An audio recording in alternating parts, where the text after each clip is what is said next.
Here's my audience for tonight. I only have 2 people, but I am going to make that work. Here we go.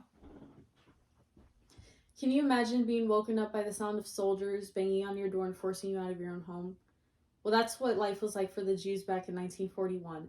Hello, I'm Emma Martinez, and today I will inform the students of COMM 10, as well as my physical audience, about the Holocaust. More specifically, about Hitler and his motives, the 10 stages of genocide, which I have here, concentration camps, and the aftermath of it all. I would like to note before I get more into my points that all of my sources had no designated authors, and I accessed all of them on February 28th. I will mention them as they come along though. Now for my first point, Hitler and his motives. According to Britannica.com, Hitler was born on April 20th, 1889 in Austria and had somewhat of a depressing, troubled childhood. He grew up fearing his father, who passed in 1903, and truly loved his mother, and she ended up passing around 4 years later in 1907. For those of you who know who Hitler is, either from school or from the internet, it may come as a shock to you, but he actually wanted to become an artist.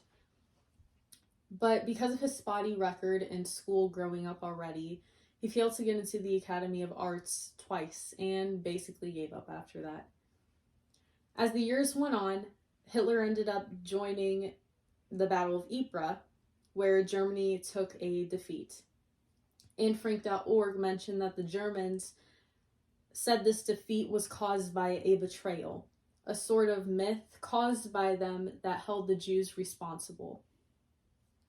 Now for my next point, it's the 10 stages of genocide, which I have made a poster for here, and I will just go over them. Stage 1 is classification, where differences are not accepted among people. There's a huge division of us and them, the superior group and the lessers. Stage 2 is symbolization, where visual hatred starts to come into play. If anybody has heard online and stuff, the Star of David is what they had the Jews wear on clothing whenever they were out and about.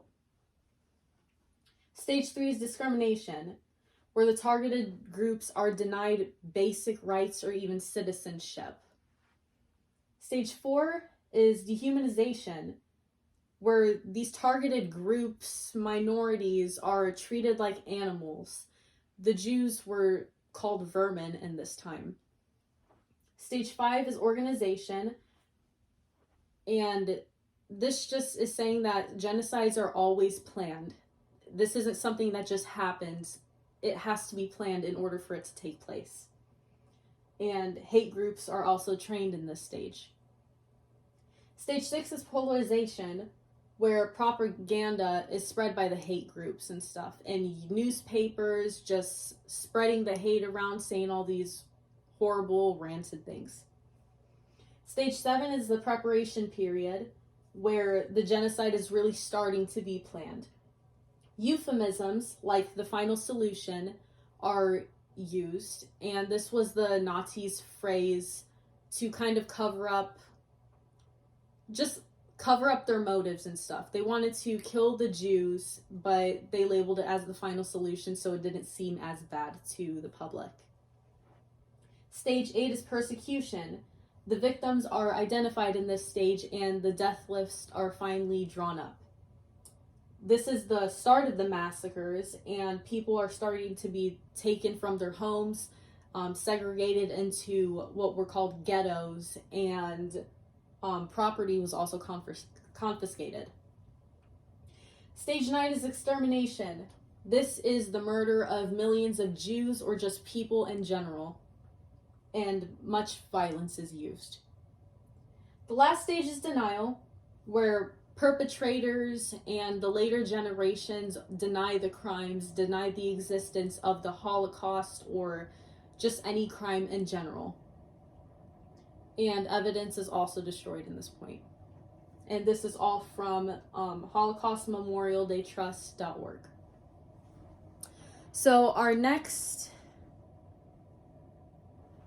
topic, I guess, is the actual concentration camps. In this part, I will be focusing more on Auschwitz, but this kind of applies to all of them.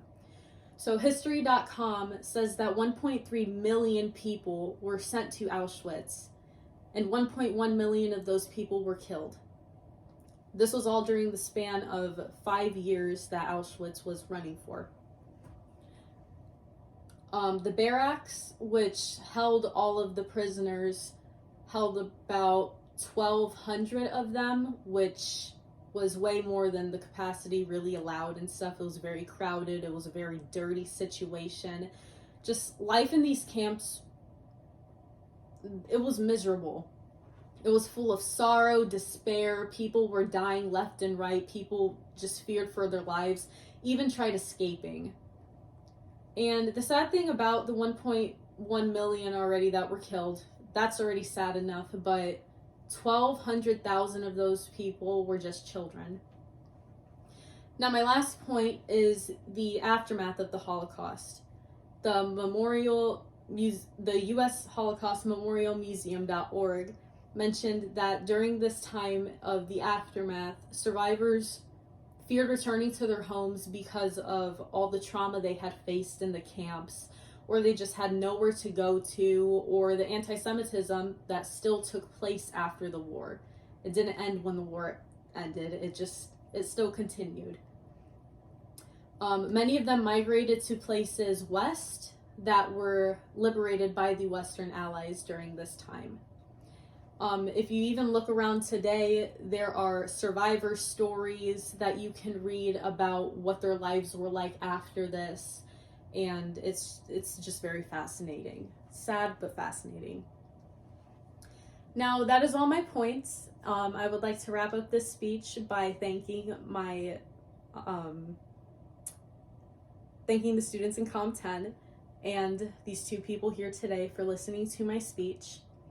I would like to say that I hope you've gained a lot of information from this speech, and hopefully now that we know the 10 stages of genocide and how bad life was like for these people, hopefully in the future, stuff like this can help prevent another mass murder. Thank you.